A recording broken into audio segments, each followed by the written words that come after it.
নমস্কার বন্ধুরা, পশ্চিমবঙ্গ রাজ্য প্রশাসনের পক্ষ থেকে এক নজিরবিহীন নির্দেশিকা জারি করা হলো।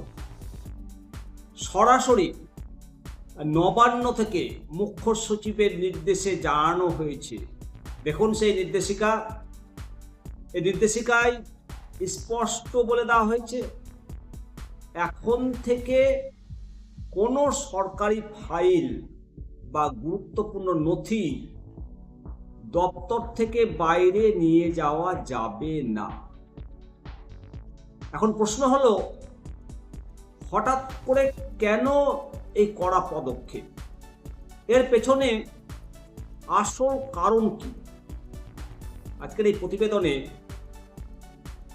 সরকারি এই অর্ডারের প্রত্যেকটি লাইন বিশ্লেষণ করব। বন্ধুরা, 4 মে রাজ্যের পালাবদলের সঙ্গে সঙ্গে 4 মে 2026 তারিখে মাননীয় মুখ্য সচিব দুষ্মন্ত নারিওয়ালার স্বাক্ষর করা যে অর্ডার জারি হয়েছে, তার মেমো নাম্বার 95 CS 2026। এই নির্দেশিকায় পরিষ্কার বলা হয়েছে, ফাইল সরানো নিষেধ। কোনো বিভাগীয় সচিব বা দপ্তরের প্রধান অফিস থেকে কোনো গুরুত্বপূর্ণ কাগজপত্র বা ফাইল সরাতে পারবেন না। ফাইলের কোনো রকম ক্ষতি করা বা অন্য কোনো উপায়ে বাইরে নিয়ে যাওয়া সম্পূর্ণ নিষেধ। শুধুমাত্র হার্ড কপি নয়, কোনো অননুমোদিত অনুলিপি বা ফাইল স্ক্যান করার অনুমতিও দেওয়া হবে না।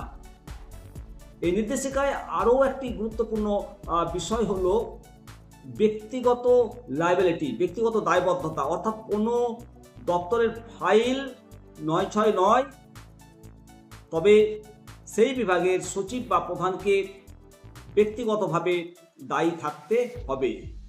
সরকারের পক্ষ থেকে জানানো হয়েছে, এই নির্দেশাবলী অক্ষরে অক্ষরে এবং আন্তরিকভাবে পালন করতে হবে। কোনো প্রকার বিচ্যুতি ঘটলে কড়া কঠোর ব্যবস্থা নেওয়া হবে। কাদের এই নির্দেশিকা পাঠানো হয়েছে? এই নির্দেশের ফলে, এই নির্দেশের প্রতিলিপি রাজ্যের সকল গুরুত্বপূর্ণ স্তরে পাঠানো হয়েছে। এর মধ্যে রয়েছে রাজ্যের সব অতিরিক্ত মুখ্য সচিব এবং প্রধান সচিবগণ, পশ্চিমবঙ্গ পুলিশের ডিজি এবং আইজিপি, কলকাতা পুলিশ কমিশনার এবং সকল জেলা ম্যাজিস্ট্রেট, এমনকি মাননীয় রাজ্যপালের সচিবকেও বিষয়টি অবগতের জন্য জানানো হয়েছে। বন্ধুরা, এই যে স্টেপ, এই যে পদক্ষেপ, বিশেষজ্ঞদের মতে সরকারি তথ্যের গোপনীয়তা বজায় রাখতে এবং কোনো বিশেষ ফাইল যাতে গায়েব না হয়ে যায় তা নিশ্চিত করতে এই কঠোর অবস্থান, এবং বিশেষ করে প্রশাসনিক স্বচ্ছতা বজায় রাখার জন্যই এই নির্দেশের মূল লক্ষ্য বলেই মনে করা হচ্ছে।